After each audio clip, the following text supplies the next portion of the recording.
Welcome everyone. Today is Wednesday, April 11th, 2018.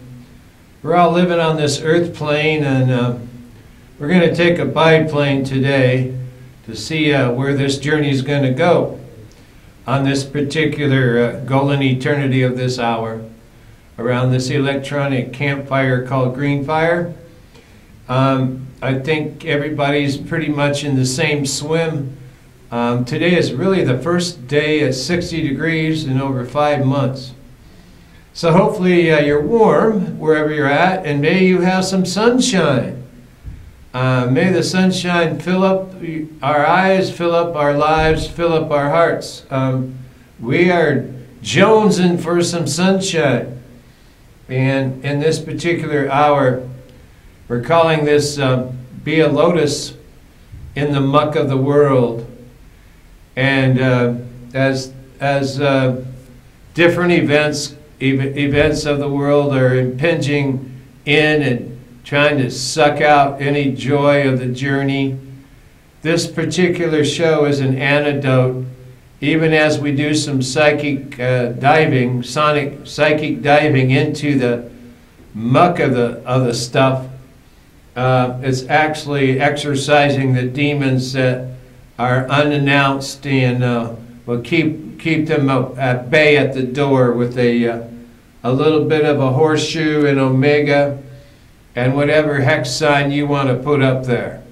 So let's everybody put a hex sign above their door, their kith and kin, their bedroom, wherever you feel like it. Put a little sage in the corners, or smudge a little sage. That'll clear out the old air, because today is like the first day we opened up our windows a little bit. It's been since like last October. So let's look at that. It's October, November, December, January, February, March, April. It's the first time we're really opening up our windows a little bit. So they said we'll give you a nice day in the 60s, but guess what? It's overcast and cloudy, Drew. Not so much, not so quick there, Quick Billy. So in that particular backdrop, as we're tending to paint a canvas here, a tapestry, what we're doing is we're going to be facing, all the gods are out right now. All the gods are out. And we're going to be facing the gods, both beneficial and not so beneficial, in this particular golden eternity of this GreenFire hour. So snuggle in, find a loved one, or your favorite pet, or your favorite hot chocolate, maybe some toast. Who knows what makes you comfortable? But whatever it is that makes you comfortable, let's put that in our hearts for like this whole hour here, and begin again with the beginner's mind. In this travel, we'll just document. First we go like document, go from our head, document things, and find out where we're at. So this is kind of like a minor arcana planet weather report. It's the second Wednesday. It's the Wednesday of the second week of Easter. It's Wednesday in the second week of Easter, or Odin's Day, as some of us like to call it. And this is written just as I walked in. This is hot off the press, literally. I'm sitting here in the middle of the world. Arcturus is not in sight. I'm beginning the slowdown of time. It is Odin's Day in the second week of Easter. There are whispers and rumors of appearance here and there. I am running with the hunt, all the way across from North Liberty to Coralville, down the Coralville Strip, that 6-mile long journey, Miracle Mile, into the heart of Iowa City and the VA hospital, and then into the University Riverside Drive and the University of Iowa campus, up to Old Cap, up to Pentecrest Hill, all the way up the hill and across town. I'm running with the hunt today, and everybody's running in the hunt. It doesn't seem like They're slowing down whatsoever. They're out running with no purpose whatsoever. So I am running with the hunt. The three something plus in the 3 something plus afternoon hunt. It is 65 degrees. The first time it's over 60 in over 5 months. Or maybe it's crawling up towards 60. Some of these bank temperature signs are like 5 or 8 degrees higher than the real temperature. So when it says 65, it might be 60. And the sky is a pall gray. Not a pale gray, it's a pall gray.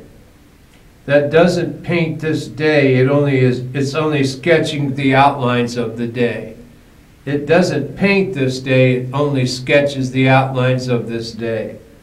We're moving toward Wesak full moon, the moon of illumination, the moon of light, the Buddha moon.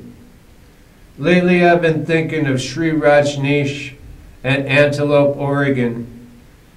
Did he have a Buddha mind? Was he treated roughly? Was he treated badly?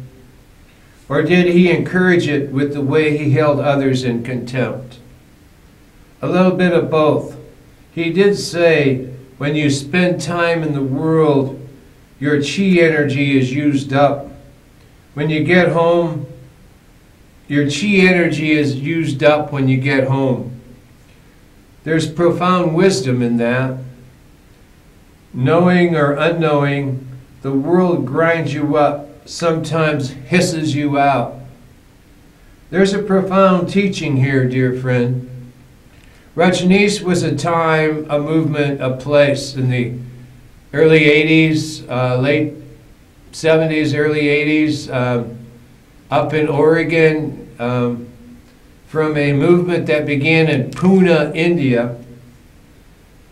And it was basically a movement where a lot of wealthy young people who had a lot of money were attracted to this guru who was in Pune, India, who basically preached that do whatever you want.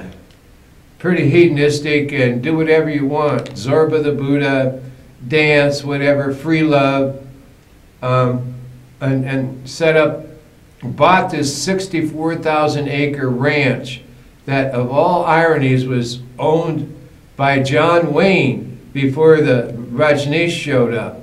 So from John Wayne, this right-wing, gung-ho, pro-military, never served a day in the military in his entire life, but made millions off of acting like some tough hombre, who owned a Hollywood movie star who owned it, and then Rajneesh buys it from John Wayne, of all people. And they move this whole movement, whatever, is not that great, but they make it sound like it is, from Pune, India, over to Antelope, Oregon. Madras, Oregon, Antelope, and call it Rajneesh Puram, named after Bhagwan Sri Rajneesh. So Rajneesh was a time, a movement, a place. You got to look it up. It's spelled R-A-J-N-E-E-S-H. Bhagwan, I don't know, B-H-A-G-W-A-N, Sri, S-R-I, Rajneesh. Look that up. And you'll find some interesting stuff there, at least as not only from popular culture, but from, I wouldn't call it religious history, but from a populist, a social movement, cultural history of a time and a place where people were seeking enlightenment and a higher way of being on planet Earth. Rajneesh was a time, a movement, a place, a vision of a new world, of total freedom for humanity. Within a lack of a vision, curiously and co-syncretically, the real vision was being held in the Willamette Valley on the rainforest side of the Cascades in Emerald City in Eugene.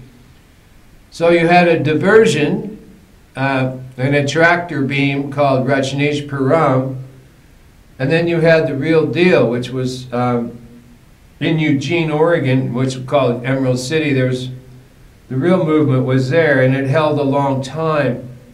And even unto this day, the vision held because the center held. And the vision held because it was anchored in peace and justice and practiced in the central principles of democracy and ecological thinking, environmental awareness. We've got to pull the strands of concern here together. Not only just Martin Luther King Day, but Earth Day, both in the same month. And there are different strands that we have to pull together here.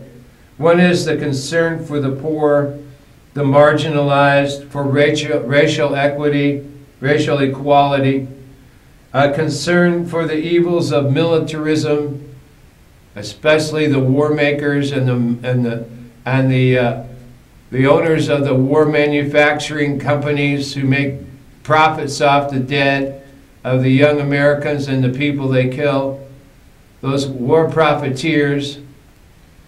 Concern for the evils of militarism and concern for the evils of materialism, which is another way of looking at the evils of capitalism or the evils of corporatism. And capitalism, another name for colonialism. So concern for the evils of militarism, the evils of materialism, and concern for the environment. So we have the concern for the poor, the least of these, the down and out, the low income, the marginalized, the concern for racial equality, concern for the evils of militarism, the war makers, and the war profiteers, and concern for the evils of materialism, the big banksters, the gangsters of capitalism. And also concern for the environment, and that would be the big oil companies and all the mining companies and pipeline companies and contractors and their goon squads, Black Swan, and their black ops operations. And we have to pull all these strands of concerns from these different elements together. Pull them together now. Let's pull them together. Martin Luther King Day, Earth Day, into a whole cloth tapestry of many colors. This is biodiversity and cultural diversity together. We've seen what the surveillance machine of Facebook and what the Zuckerberg have done to us, and the 87 million Americans who had their private information compromised and stolen and sold to the analytics of Cambridge and the rest of them, and handed the election to Trump and Ernst from Iowa and others of their ilk and their stripe, all funded by the Mercers and the Kochs and Adelson and the other mega pricks of the world, Goldman Sachs, you name them, trying to bitch slap you and shape-shift you and hundreds of millions of others into pathetic paralysis piles of powdered, pulverized piss. That's what they're trying to do when they give away your information, your privacy on Facebook. The 87 million Americans, it's probably more like 150 million. They're saying 87, that's what they got caught at. But it's more like 150 million. And these are the ones that swung the election and got Trump elected, as well as Ernst and a bunch of other right-wing fundamentalists. And these are the Mercers, the Kochs, Adelson, and aiding and abetting it was Zuckerman. Knowingly or unknowingly, he did. And these other mega pricks of the world are trying to bitch slap you and shape-shift you and hundreds of millions of others into pathetic, paralyzed piles of powdered, pulverized piss. Make you into nothing and no thing and no one.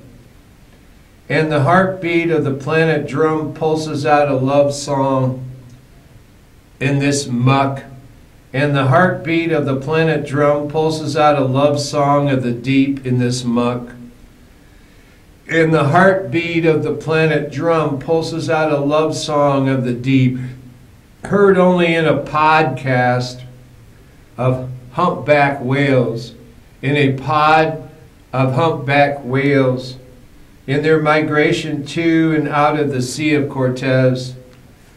These are notes from the Sea of Cortez and sonic architectures of whales, heard thousands of miles away on the Pacific Rim in Hokkaido and Kamchatka, while Amchitka remains weirdly, eerily silent due to the fallout from nuclear explosions, a nuclear bomb in 1967, run silent and run deep, and the mindless blather trap of people walking posthumously in their daily cultural trance says absolutely nothing, nada, not a thing in their daily walkabout. Nothing of great social import or even lesser. Nada, not a thing. And the whole thing is based upon a promissory note that delivers nothing and never will in any reconstructed, manipulated future of feel-good adult Disneyland. Nothing they promise you out of this walkabout into the cultural trance of the daily somnambulism can get you anywhere and nothing. It's all based on a freaking charade. It's a Ponzi scheme. It's a lie. They promise you this in the future. It's not going to happen. They're just making money off of you while you walk around sleepwalking in a narcolepsy, somnambulistically walking. Posthumously walking, if you will. Just the pure pork of Fantasyland. Yet this Wesak moon is coming up. This Wesak moon is coming up, and there are still rumors. There are still rumors of glory. I wonder where the lions are. There are still rumors of glory, and there are still rumors and whispers and rumblings of his appearance. And there are still rumors and whispers and rumblings of his appearance here and there, round the bend and everywhere. And this Jesus of love and this coming Wesak Buddha of light speak volumes in the night, in the silence a thief in the night, breaking through the dooring of the reappearance of the Master. First he appears to the angels of the Anawim. First he appears to the angels of the Anawim. Then unto the Anawim themselves. The Anawim are the little people, the poor people, the least of these. The salt of the earth. Here, there, through doors, walking through walls, in the upper room, clear out to the void, then back in, close in with the Anawim, in intimate mystical majesty, whispering, another world has been born. Another world has been born. A resurrection, a redemption song. And the tinkling of the tablas and the chimes in the 3 a.m. Anawim fairy wind gives a fair and clear glimmering of what has come to pass. Here, and first he appears to the angels of the Anawim, then unto the Anawim themselves, here, there, through doors, walking through walls, in the upper room, clear out to the void, then back in, close in with the Anawim, in intimate, mystical, madrigal majesty, whispering, another world has been born. Another world has been born. Another world has been born. Breathe this in as peace. Breathe in peace. Breathe out love. Breathe in love. Breathe out peace. Breathe in peace. Breathe out love. Another world has been born, a resurrection, a redemption song. And the tinkling of the tablas and the chimes in the 3 a.m. on a whim fairy wind gives a fair and clear glimmering of what has come to pass. Not up on some mountain pass, but right down here, right here in the muck of things. And out in the Gobi Desert, the Ancient of Days is doing ragas in the Rock of Ages. The thief in the night has stolen into our heart and resides there as a summit light of hope. This is beyond well-being and cheer, dear friend. This is beyond something to fear, for it is right now, right here. And the mist walker slips in unannounced. And the mist walker slips in unannounced and takes his seat among the 10 million spinning Vajrayana Buddha wheels. And the mist walker slips in unannounced and takes his seat amidst the 10 million spinning rainbow wheels of the Buddha Vairikanya. And the tin whistles are weaving triadic note structures of the golden mean. And the tin whistles are weaving triadic note structures of the golden mean. And there is a triadic golden sigh across the realm. And there is a triadic golden sigh across the realm. And the wee ones, the high wrath, and the little ones, and the Anawim find a clear ring in the forest, set up a heart song of bonfire. And the cathedral forest symphony begins to play. In the flames looking up this cauldron is the green fire of ire, in the emerald eye of Merlin in abode, singing, "Merry be, so mote it be, aho." And this is the beginning of the look around space and time, with our feet on the ground. And we went through this as together here, as we're gathering around this circle. Be a lotus in the muck of the world. And as we enter into that space that we're all sharing, the sacred space, the sacred and the profane both arrive. And the first time we read, it went into our head, and the second time it'll go into our heart. Be a lotus in the muck of the world. I'm sitting here in the middle of the world. Arcturus is not in sight.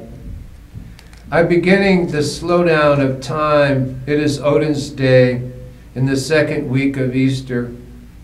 There are whispers and rumors of appearance here and there. In the second week of Easter, there are whispers and rumors and rumblings of appearance here and there. I am running with the hunt, the 3-something plus afternoon hunt. It is 65 degrees, and totally the first time it's over 60 in over 5 months. Or maybe it's crawling up towards 60, depending on which temperature sign you believe. And the sky is a pall gray that doesn't paint this day. It only sketches the outline and outlines it. We are moving toward Wesak full moon, the moon of illumination, the moon of light. For the Easter full moon which was after the first full moon after the vernal equinox, was a moon of love, the full moon of love, Christ's resurrection, the master teacher of love. Jesus' resurrection is a full moon of love. The Jesus full moon, the Easter full moon, resurrection full moon, the full moon of love. The Wesak full moon is the moon of illumination, the moon of light, the Buddha full moon. Lately I've been thinking of Bhagwan Sri Rajneesh from the early 1980s in Oregon, and Antelope, Oregon, which his Rajneeshis and followers took over. As mentioned, it was a 64,000-acre ranch owned by country Western right-wing pro-war nut John Wayne. And to be taken over by Rajneesh, and the Rajneeshis are owned or bought, is an irony of possibly a part of the spiritual hierarchy. Things work in mysterious ways, right? The Buddha moon. And lately I've been thinking of Sri Rajneesh in the Antelope, Oregon. Did he have a Buddha mind? Was he treated roughly and badly on his last days in the United States? Or did he encourage it with the way he held others in contempt, especially the outsiders who were not part of his Rajneesh Param? He held others, and a little bit of both one suspects. He did say a very deep thing. When you spend time in the world, your chi energy is used up. Whatever energy you build up, your spiritual energy. When you spend time in the world, your chi energy is used up.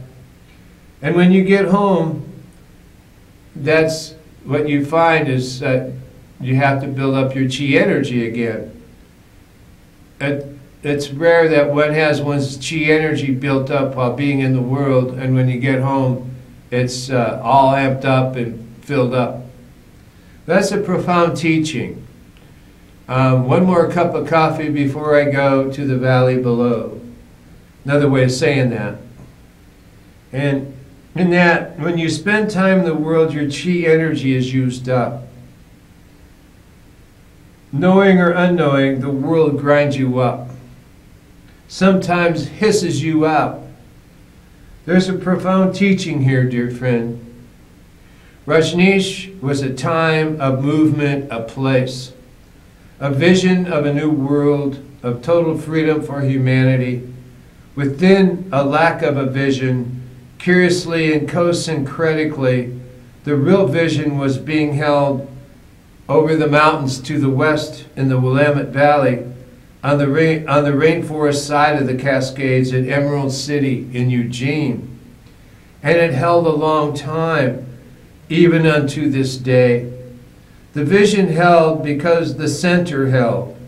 The vision held because it was anchored in peace and justice and practiced in the central principles of democracy and ecological thinking, or environmental awareness and concern and sustainability.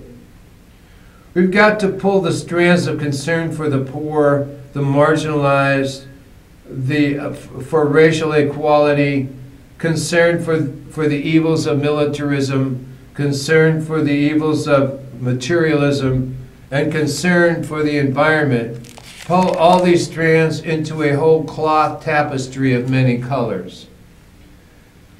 Biodiversity, which is cultural awareness, ecological thinking, ecocentric thinking, sustainability thinking.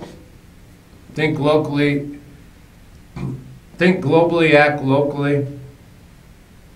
That's biodiversity. Cultural diversity is awareness of the 4,000 different ethnicities on Mother Earth, and honoring each of them in their song, in their dance, in their language, in their culture and customs and ways. That's cultural diversity. So the wing of biodiversity is one wing. And the wing of cultural diversity is the other wing. And when both wings are healed, the biodiversity wing of the species of planet, mind, land, air and water, ecosystems and bioregions, and the biodiversity of things, and also cultural diversity, the 4,000 distinct ethnicities on Mother Earth, and they're treated equally with equality and with kindness and fairness. When both of those wings are equal, biodiversity and cultural diversity, then the human being can fly. Humanity as a being can fly. Biodiversity and cultural diversity are free and equal, then and healed, then the whole body of humanity can fly. And that's the path we're trekking on. Not the Facebook of Zuck. Throw that in a waste can.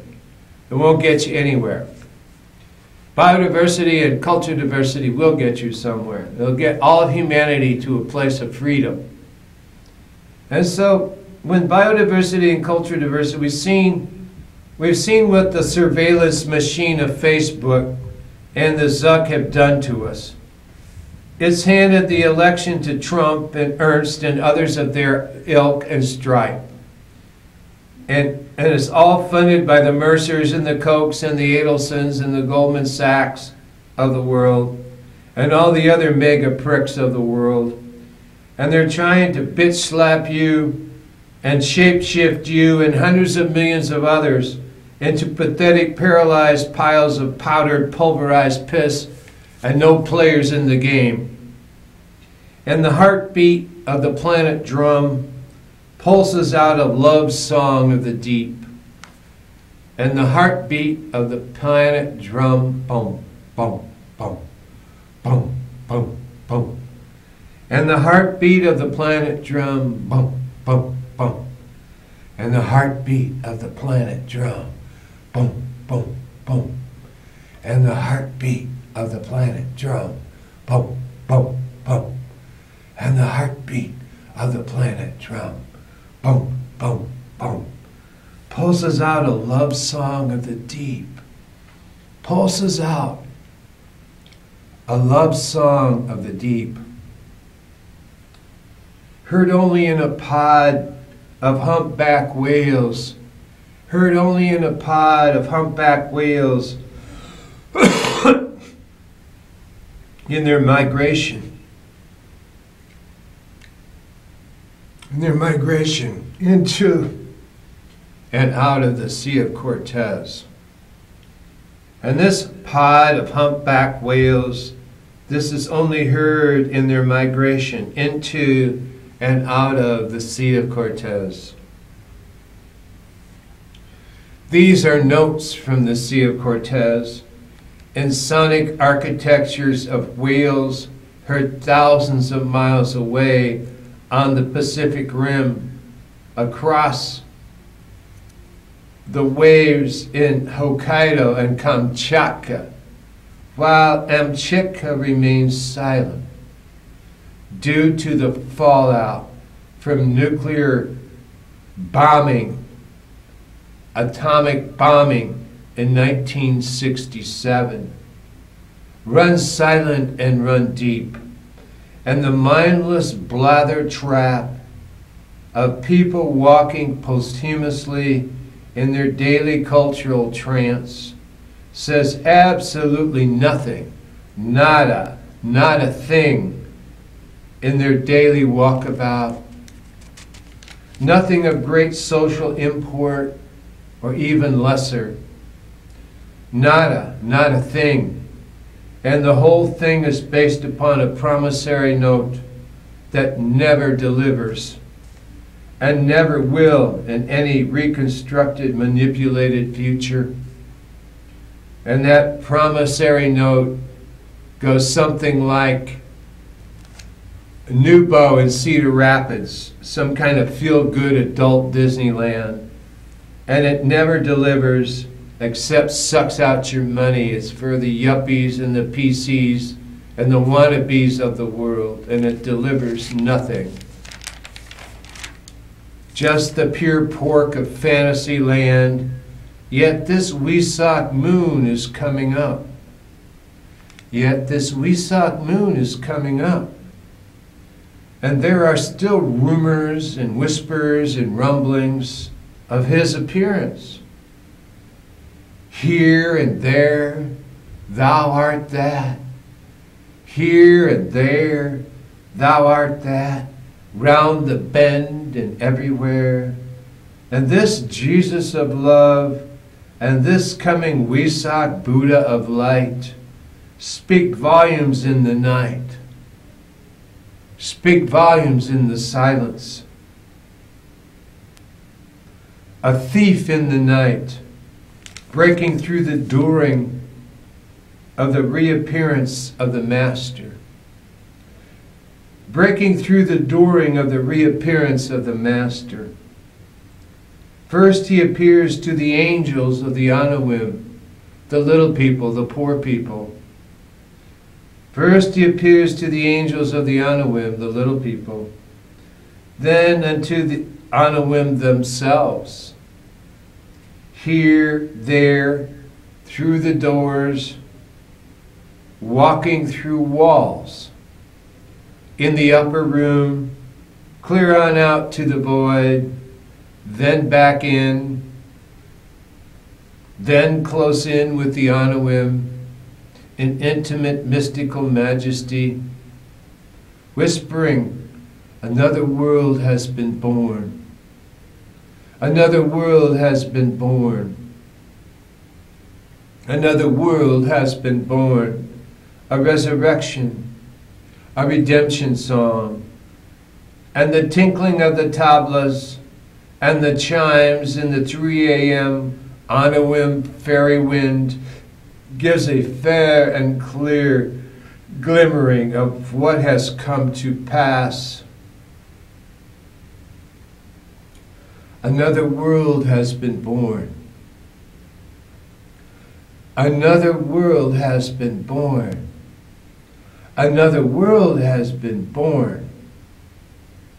A resurrection, a redemption song, and the tinkling of the tablas and the chimes and the 3 a.m. Anawim fairy mind and the 3 a.m. Anawim fairy wind gives a fair and clear glimmering of what has come to pass.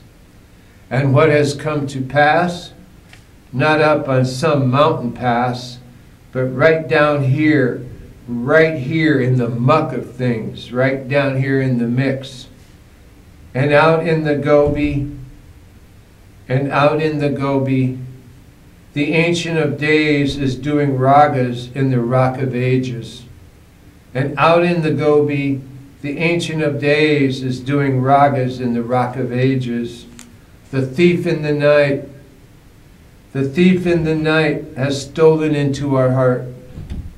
The thief in the night has stolen into our heart and resides there, living with the Anawim in the upper room of our own heart, Jesus-centered heart. And that is in the upper room and with the Anawim and the little ones, the little people. And the least of these, along with the apostles and the disciples. And the thief in the night has stolen into our heart and resides there in eternity. As a summit light of hope, as a lighthouse in the upper room, the sacred hour and the sacred aura and the sacred aura of Ahau, Kenes, the Son of the living God, the Son of the living God, as a summit light of hope. This is beyond well-being and cheer, beyond something to fear, for it is right now and right here, present amongst us. And the mist walker slips in unannounced and takes his seat. And the mist walker slips in unannounced and takes his seat. And the tin whistles are wearing triadic note structures. And the tin whistles are weaving triadic note structures of the golden mean. And the tin whistles are weaving triadic note structures of the golden mean. And there is a triadic golden sigh across the realm. And there is a triadic golden sigh across the realm, breathing in peace, breathing out love. Breathing in love, breathing out peace. Breathing in peace, breathing out love.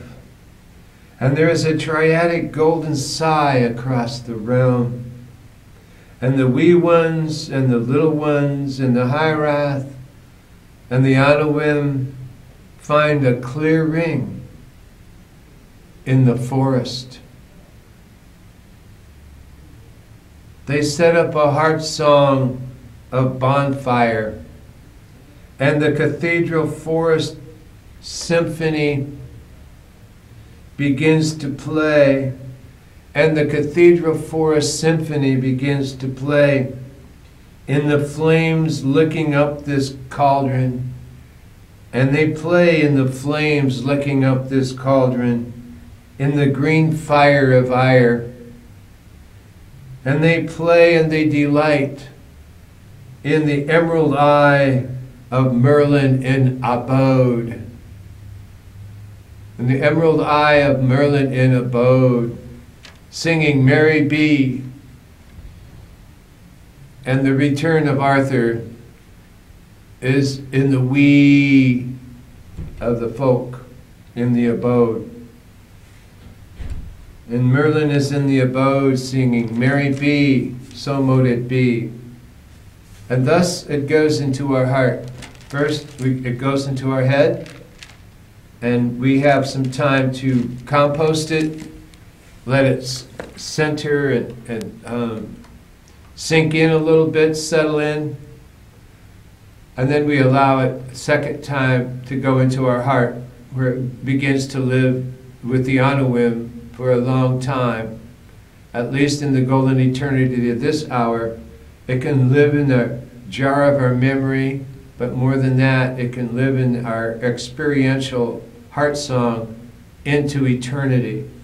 This is where the widening gyre turns in, and the double hemisync loop, feedback loop comes around into a triadic note structure that is beyond our DNA.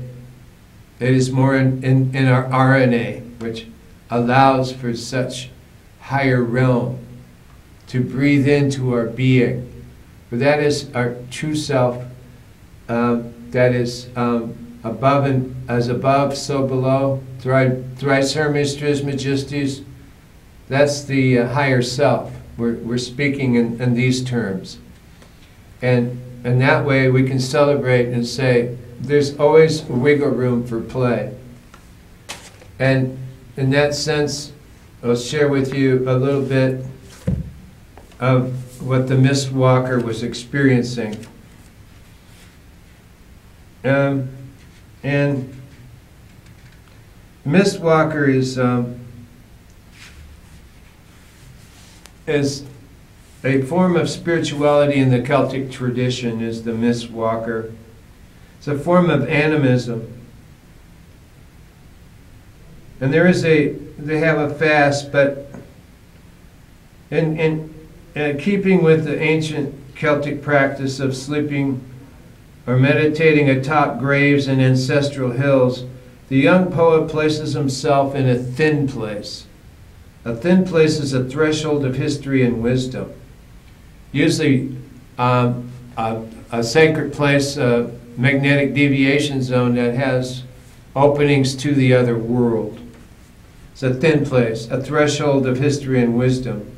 All accounts suggest that the young poets communed with the spirit for 3 days and nights, 3 being a sacred number to the Celts and the number of days employed today by many Celtic practitioners who practice the vision fast. It is precisely through the act of honoring the ancestor with an offering, which would be a poem, that the ancient spirit is stirred and called forth. So the offering in the Celtic tradition is a poem. And we are provided with some of the formulaic stepping stones of one expression of Celtic mystical practice. 3 days and nights beseeching the spirits for knowledge and assistance. Approaching the spirits with an offering, a poem, and being offered knowledge while in the threshold of the mist. That's what the mist walker is beginning here. And the mist walker slips in among us. The threshold of the mist. But the most poignant point of all of this in this is that ancient knowledge, wisdom, and sacred information that had become lost was regained by a young person sitting on the side of an ancestral hill, a thin place. Such a simple practice, a simple gesture. This leaning toward the powers of life for assistance, but the ramification of opening ourselves to the ancient energies are endless. We open ourselves to the ancient energies, their ramifications are endless. On the mist-filled path of Celtic spirituality, the simplest of things becomes a gateway for us to enrich our lives and to celebrate the sacred world. Even sitting on the side of an ancient hill, these profound moments of vision and opening to the universe become priceless stepping places, stopping places for the soul to turn away from the addictive directions of modern life, distractions that would have us forget the important stories of our lives, like our ancestral roots. The animism of the Celtic spirit beckons us to re-envision how we spend our days. Much like becoming a lotus in the muck of the world, this is a crucial process. It is a timely study of the soul, not rooted in lofty esoteric ponderings, but in the rich and earthly ground of our own bodily experience, with senses alive and awake. This Celtic spirituality is a kind of somatic archaeology, a study of unearthing the deep resources of spirit within ourselves by accessing the wisdom, the power, and the inherent knowledge of the body. We have largely been taught to ignore the body and the deep resources of spirit within ourselves. Celtic spirituality stands in direct opposition to the fragmentation that lulls us into a state of happy neglect. It asks us to go forth into the dewy grass of the morn, with our faces in the nectar of a new awakening earth, and reclaim our place within the flow of its unconditional love for us. It asks us to go forth into the dewy grass of the morn, wash our faces in the nectar of a new awakening earth, and reclaim our place within the flow of its unconditional love for us. It is time to reclaim, dear friends, once and for all, the sacredness of the house of memory we live in, our body. That's a beautiful heart song to flow into. And that we'll touch into the other portions of this in our next gathering. But there is a sharing of that gathering likewise. Come now to the secret places of the soul. Let us each inspect ourselves with care, looking at the emotions which stir our hearts and the thoughts which run through our minds. Let us learn the essential goodness of the heart from the heart itself. And this essential goodness is it's a doorway. And when we come upon certain, like the thin, we mentioned the thin places, these are alchemical doorways or sacred places that take us into the other world. And the mist walker learns how to walk into that other world and then back out. And that is learning the practice of that. Learning the practice of that. And we're just coming out of the winter. So it was in winter that the islanders gathered round the hearth fire to listen to stories. Harvest was gathered in. The ears that had listened only to necessary farming and fishing words all the year of toil and ripening were ready for more ancient images and rhythms. A tongue here and there was touched to enchantment by starlight and peat flame. And that is part of the winter tales. And we're still coming through that portion right now. We're dancing in and out of the winter into spring and then back into winter, a little bit of snow, this kind of thing, then back out again. It's really quite a stretching of our psyche and of our abilities. And to see our body as holy is people say what we're all seeking is a meaning for life.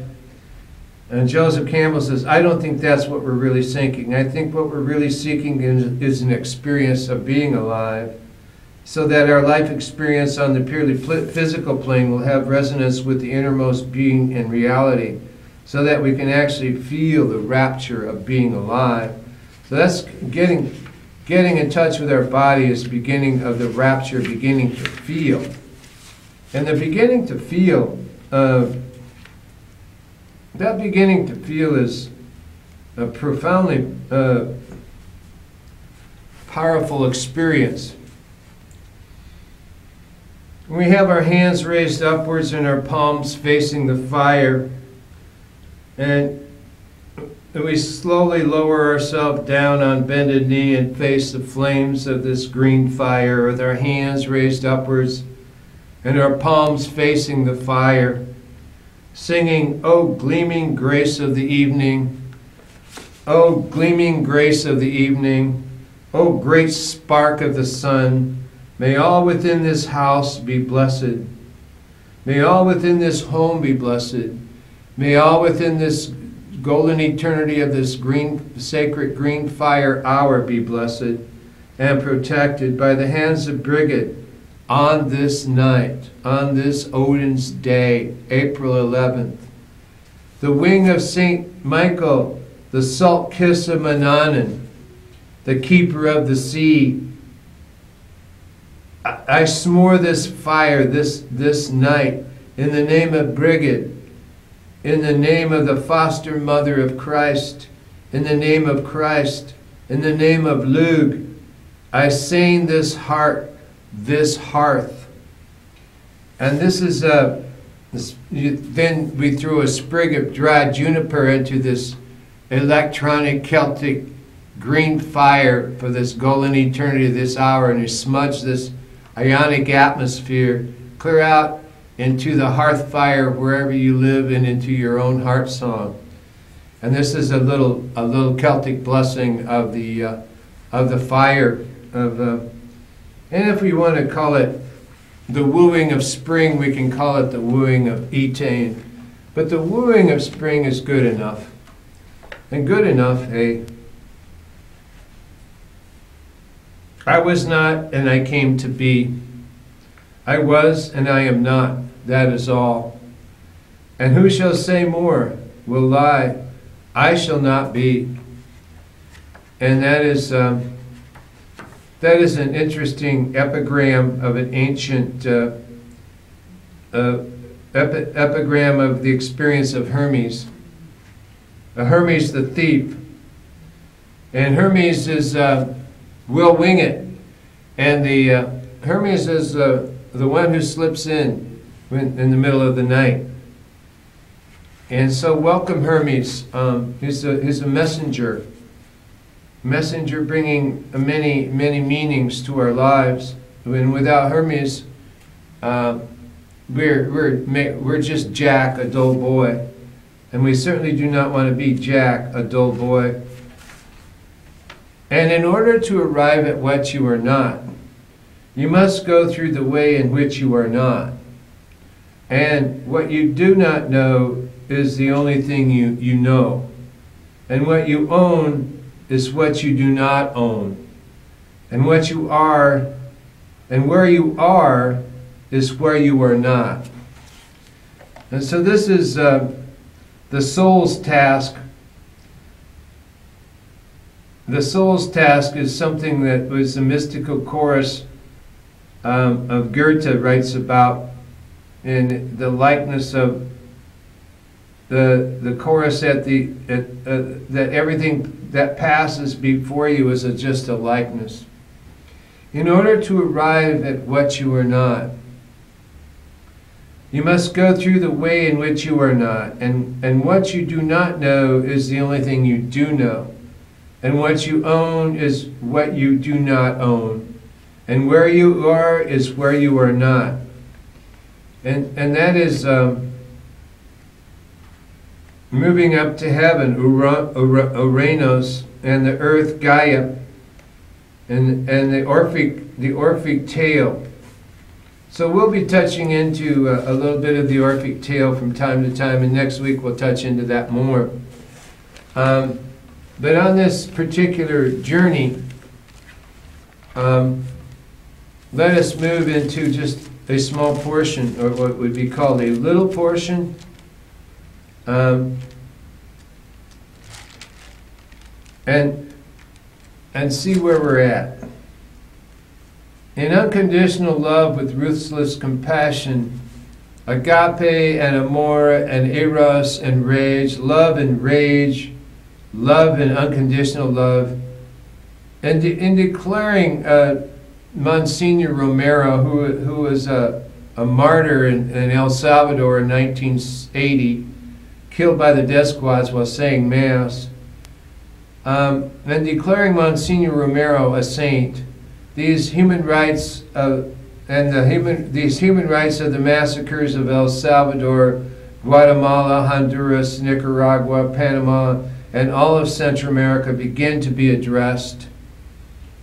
And another component of this higher vision is called the bioregional vision, and that is the bioregional Congress, where all of legislature meets in nature. And this is the bioregional Congress for all of Turtle Island, which is North America, where nature is legislature and the Congress is the bioregional Congress.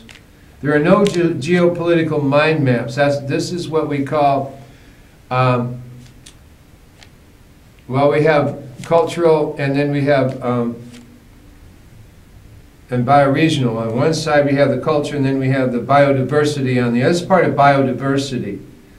And this part of biodiversity, there are no geopolitical mind maps. These are all made up by the mind of man. And this is where the ecosystem is the law. And coming up, we're having Earth Day, coming up within 10 days from now, will be Earth Day. And the ecosystem is the law: land, air, and water. Watersheds, soil, and air sheds. And the tail of the turtle is free. The turtle can begin to swim. And when the turtle can swim, all of the Turtle Island is free. And all of the Turtle Islanders are free. And this is Terrapin Station we've arrived at.